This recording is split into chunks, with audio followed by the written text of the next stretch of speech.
আপনাদেরকে আমি আজকে পিজার যে আইটেমগুলো সেটা দেখানোর চেষ্টা করবো। কারণ একজন লোক যদি পিজার বানাতে হয় শেপ হতে হয় তো তাকে প্রত্যেকটা আইটেমের নাম জানতে হবে, চিনতে হবে, দেখতে হবে, তারপর উনি পিজাতে আইটেমগুলো ইউজ করতে পারবেন। হ্যাঁ, আজকের ব্লগটি হলো আমার পিজার ভিতরে কী কী আইটেম দেওয়া হয়, কোন আইটেম আমরা ইউজ করি, সস ইউজ করি এবং মাংসগুলো মুরগিগুলো আমরা ইউজ করি, সেটার ব্লগটা আমি আজকে দিচ্ছি। আশা করি আমার ব্লগটা দেখবেন, শেয়ার দেবেন, লাইক দেবেন।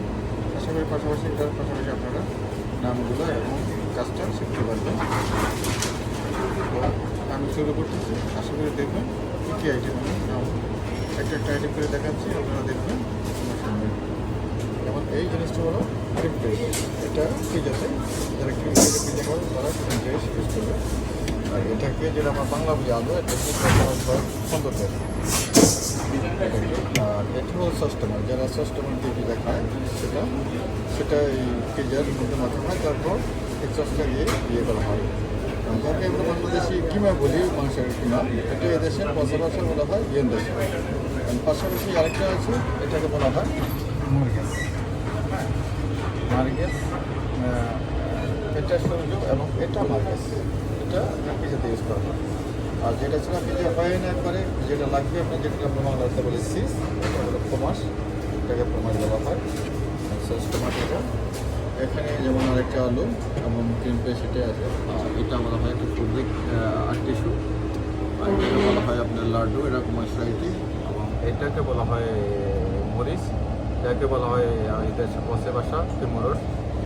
এটা একটা মাংসের আইটেম, এটাকে বলা হয় জাম্বুদান। আর এটা বলা হয় পুলিটিকা, কেউ কুলি মারিয়ে বলে। যেটা আরেকটা হলো, এটা হলো আমরা ক্যাক্সিমাম বলি, কিন্তু এটা হলো যাকে বলা হয় পচে বাসা কুয়াবার। আর এটা তো অনিয় সবাই সিনেন প্রাইস। আর এটাকে বলা হয় অলিভ, এটাকে বলা হয় ইমেজ দে ফুলে, সাদা ফুলে। এটা আমরা সবাই জানি যে আমাদের বাংলায় কথা বলে যেটা মাশরুম, সেটা হলো আপনার সম্পূর্ণ বলা হয় দেশের ভাষায়। এবং এটা হলো ডিম, যাকে পচে বাসায় লেজু বলে। হ্যাঁ, তো আশা করি আইটেমগুলো আপনাদের কালকে আমি যে ভ্লগটা দেবো সেটা হলো অন্যান্য যে সসগুলো আছে সেই সসগুলো দেখাবো, সসগুলোর নাম দেখাবো। আশা করি সবাই আমার ভিডিওটা দেখবেন। এবং পাশাপাশি যারা পিজার কাম শিখতে চান এবং পিজার করতে চান, তো এই আইটেমগুলোর নাম আগে জানতে হবে। এই আইটেমগুলোর নাম জানলে কিন্তু আপনি কী করতে হবে, তখন আপনি পিজা বানাতে পারবেন। এরপরে আমি দিব আপনার কীভাবে পিজার পাত বানানো হয়, তেল বানানো হয়, সে ভিডিওটা অবশ্যই দিব।